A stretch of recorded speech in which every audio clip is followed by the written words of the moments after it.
Hello everyone, welcome to the YouTube channel. हम पढ़ रहे हैं द राजस्थान टेनेंसी एक्ट।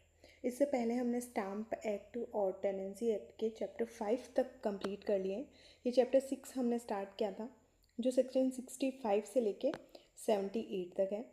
और ये वीडियो उन स्टूडेंट के लिए मोस्ट इम्पॉर्टेंट है जो JDA JLO एग्ज़ाम की प्रिपरेशन कर रहे हैं। तो स्टार्ट करते हैं आज का वीडियो। सेक्शन 68 है कि तहसील द्वारा अनुमति कब दी जा सकेगी और कब मना की जा सकेगी। तो हमने सेक्शन 65 से 67 तक ये पढ़ा कि कब गवर्नमेंट इम्प्रूवमेंट कर सकती है होल्डिंग में। 66 में पढ़ा खेतदार कब होल्डिंग में इम्प्रूवमेंट कर सकता है, और 67 में लैंड होल्डर कब इम्प्रूवमेंट कर सकता है। तो जब भी खेतदार टेनेंट को या लैंड होल्डर को किसी भी होल्डिंग में इम्प्रूवमेंट करना होता है तो उससे पहले उसे तहसीलदार की प्रायर कंसेंट लेनी होती है। तो वहाँ ये अब 68 में वो प्रोसेस दे रखी है कि तहसीलदार कब कंसेंट दे सकता है और कब कंसेंट के लिए मना कर सकता है। तो जैसे ही एप्लीकेशन तहसीलदार के पास में आएगी, वो सुनवाई और जांच करेगा, दोनों पक्षों की, लैंड होल्डर और जो टेनेंट है उनकी बातों को सुनेगा, और यदि उसको लगे मामले में और ज़्यादा इन्वेस्टिगेशन कर सकता है, इंक्वायरी कर सकता है। अब तहसीलदार के पास में दो ऑप्शन होते हैं कि या तो वो कुछ शर्तों के साथ सुधार करने की, इम्प्रूवमेंट करने की अनुमति दे सकता है, या फिर वो पूरी तरीके से मना कर दे। अब चार सिचुएशन ऐसे दे रखी है जिसमें वो पूरी तरीके से तहसीलदार मना कर सकता है कंसेंट देने से। पहला तो जो इम्प्रूवमेंट टेनेंट या लैंड होल्डर करना चाहते हैं वो इम्प्रूवमेंट की कैटेगरी में ही नहीं आते हैं, मतलब उन इम्प्रूवमेंट को किया जाना आवश्यक नहीं है, या फिर जो इम्प्रूवमेंट किए जाने हैं उसकी कॉस्ट बहुत ज़्यादा है, या फिर जो एप्लीकेंट है चाहे वो लैंडलॉर्ड हो या टेनेंट हो उसको राइट ही नहीं है एप्लीकेशन के लिए, या फिर इम्प्रूवमेंट इस तरीके का हो सकता है कि अगर टेनेंट करना चाहे तो लैंडलॉर्ड की प्रायर कंसेंट चाहिए, या लैंडलॉर्ड करना चाहे तो टेनेंट की प्रायर कंसेंट चाहिए, या तहसीलदार की प्रायर कंसेंट चाहिए, या किसी और अथॉरिटी की प्रायर कंसेंट चाहिए। वो प्राप्त अगर नहीं की गई है तो ऐसे सिचुएशन में भी तहसीलदार परमिशन देने से मना कर सकता है। सेक्शन 69 बात करता है कि जब भूस्वामी और किराएदार दोनों सेम इम्प्रूवमेंट करना चाहते हैं तब तहसीलदार किसको अलाउ करेगा इम्प्रूवमेंट करने के लिए। तो यदि एक टेनेंट या उसका लैंडलॉर्ड दोनों एक ही जैसा इम्प्रूवमेंट करना चाहते हैं उस होल्डिंग के अंदर, तो फिर वो तहसीलदार को आवेदन करेंगे, और ऐसे सिचुएशन में तहसीलदार जो है वो किराएदार को प्रायोरिटी देगा, और उसको एक निश्चित टाइम दिया जाएगा, स्पेसिफिक पीरियड दिया जाएगा कि इतने टाइम के अंदर तुम्हें इम्प्रूवमेंट करना है। और मान लीजिए अगर कोई सफिशिएंट कारण बताता है टेनेंट तो उसको 1 साल के लिए एक्सटेंड भी कर सकता है तहसीलदार। तो क्या ये राइट सिर्फ टेनेंट को ही मिला रहेगा, लैंडलॉर्ड को नहीं मिलेगा? तो इसका लास्ट क्लोज ये कहता है कि अगर टेनेंट जो फिक्स्ड टाइम स्पेसिफिक पीरियड तहसीलदार ने टेनेंट को दिया है अगर उसमें वो फेल हो जाता है तो अब ये इम्प्रूवमेंट का राइट जो है वो भूस्वामी के पास चला जाता है। Section 70, right of other tenant to make improvement, यानी अन्य जो टेनेंट है क्या वो किसी होल्डिंग में इम्प्रूवमेंट कर सकते हैं या नहीं। सेक्शन 70 उनकी बात कर रहे हैं, यानी ऐसे टेनेंट जिन्हें इस एक्ट में खातेदारी के अधिकार नहीं मिले हुए। कौन कौन हो गया? जैसे गैर खातेदार टेनेंट हो गए, या खुद कास्ट के टेनेंट हो गए, या फिर सब टेनेंट, क्या ये इम्प्रूवमेंट कर सकते हैं? तो जनरल प्रोविजन कहता है कि such tenant can make any improvement on the holding, improvement कर सकते हैं। लेकिन इम्पॉर्टेंट पॉइंट ये है कि ऐसे जो टेनेंट होते हैं उनको कोई कंपनसेशन नहीं मिलेगा अगर उन्हें इजेक्ट कर दिया, यानी अगर उन्हें निष्कासित कर दिया होल्डिंग से, तो वो कंपनसेशन मांगने के हकदार नहीं होंगे।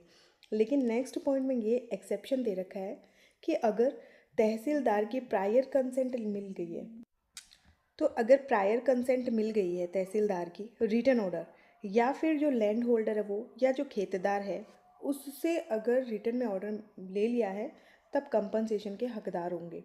और जितने भी ये सेक्शन है वो 66 के सब्जेक्ट टू रहते हुए होगा, यानी जहाँ पे लैंडलॉर्ड की परमिशन की आवश्यकता है वहाँ लैंडलॉर्ड की परमिशन ली जाएगी, जहाँ तहसीलदार की परमिशन की ज़रूरत है वहाँ तहसीलदार की परमिशन ली जाएगी। और अगर कोई डिस्प्यूट होता है तो रेवेन्यू कोर्ट का जुरिडिक्शन ऐसे डिस्प्यूट पर होगा।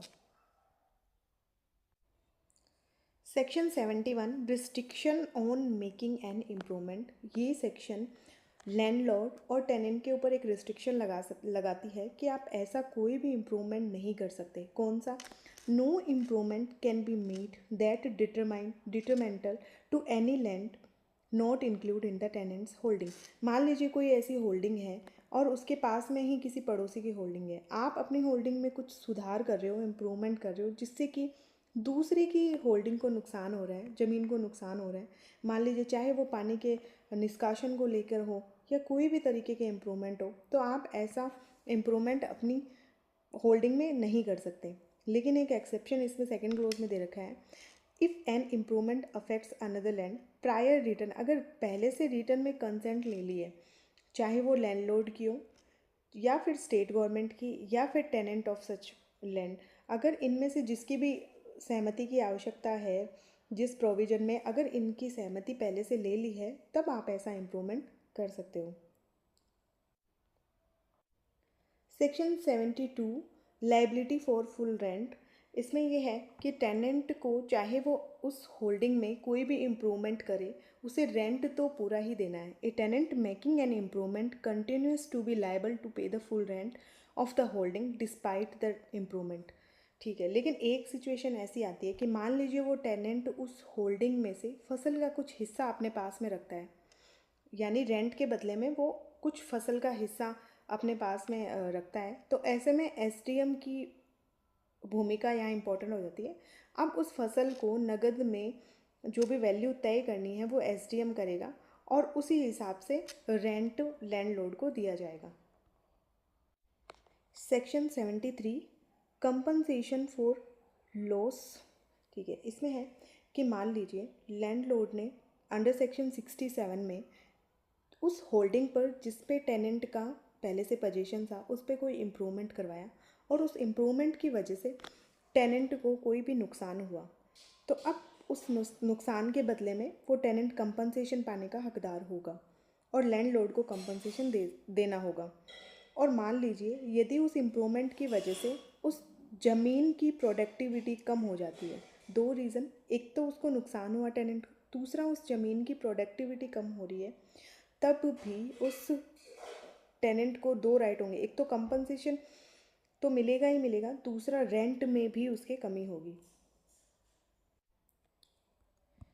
Section 74 compensation for improvement. 73 में हमने बात करी थी कंपनसेशन फॉर लॉस की, और ये है इम्प्रूवमेंट, यानी एक टेनेंट ने इम्प्रूवमेंट करवा दिया, उसके बाद क्या क्या सिचुएशन होती है जिसमें वो कंपनसेशन लेने का हकदार है। मान लीजिए एक टेनेंट है और उसने अपनी होल्डिंग में एक कुआं बना दिया और उसके बाद उसको किसी डिक्री या ऑर्डर के कारण उसे इजेक्ट कर दिया, यानी उसे बेदखल कर दिया, या फिर उसे रॉन्गफुली डिस्पजेस कर दिया और वापस अभी तक उसे वो होल्डिंग के लिए पोजीशन नहीं मिला टेनेंट को, या फिर वो जो होल्डिंग है वो किसी लीज़ के अंडर है और उस लीज़ का एक पर्टिकुलर टाइम है और वो टाइम अब पूरा हो गया, तब इन तीन सिचुएशन में इम्पॉर्टेंट सेक्शन है, तीन सिचुएशन में टेनेंट को ये राइट है कि वो कंपनसेशन के लिए एंटाइटल है।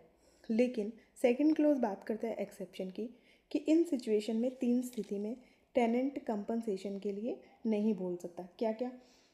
एक ऐसा कोई इम्प्रूवमेंट एक्सेप्ट ड्वेलिंग हाउस और एग्री कंस्ट्रक्शन, यानी निवास गृह और कृषि निर्माण को छोड़कर, हम सीधी बात करते हैं, ऐसा improvement was made 30+ years before the order date. मान लीजिए कोर्ट का ऑर्डर आया, उससे 30 साल पहले उसने ऐसा कोई इम्प्रूवमेंट कर दिया।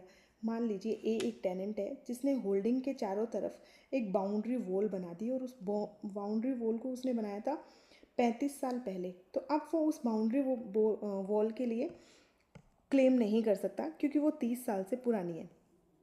या फिर ऐसा कोई improvement was begun after the date of ejectment decree और नोटिस, यानी कोर्ट का नोटिस या डिक्री की तारीख आने के बाद इम्प्रूवमेंट कर रहा है, यानी कोर्ट ने 1 जनवरी को ऑर्डर या डिक्री पास कर दिया इजेक्ट करने का, डिस्पजेस करने का, लेकिन इसने 5 जनवरी को एक कुआं बना दिया खेत में, तो अब वो इस कुएं के लिए टेनेंट क्लेम नहीं कर सकता।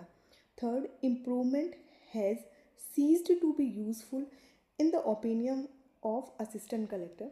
असिस्टेंट कलेक्टर की राय में अब उसकी उपयोगिता खत्म हो गई है। यानी ए एक टेनेंट है जिसने मान लीजिए 10 साल पहले एक कच्ची नाली बनाई थी।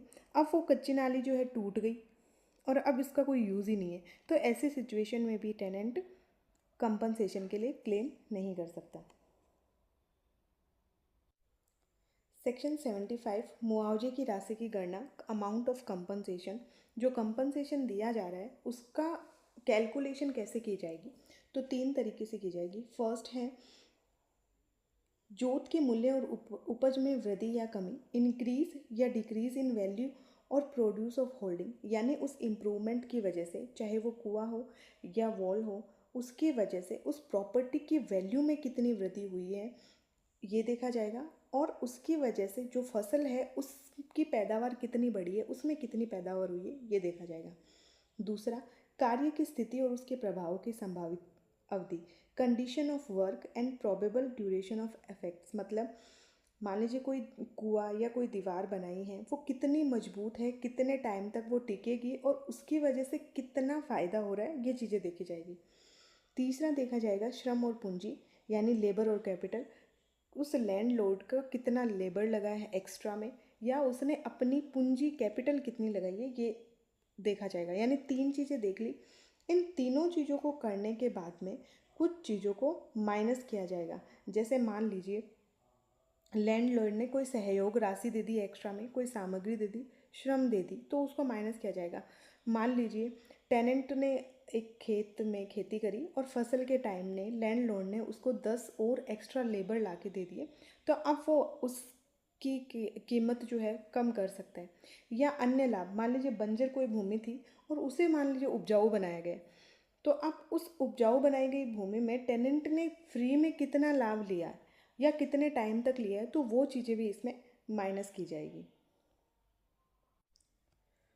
अब है section 76 work benefiting other lands, यानी सुधार एक लैंड पे हुआ और बेनिफिट किसी दूसरी लैंड पे हुआ। थोड़ी सी ये ट्रिकी है, इसको एग्जाम्पल से समझते हैं। सेक्शन 76 इसमें क्या होता है कि मान लीजिए कोई एक लैंड है, होल्डिंग है, और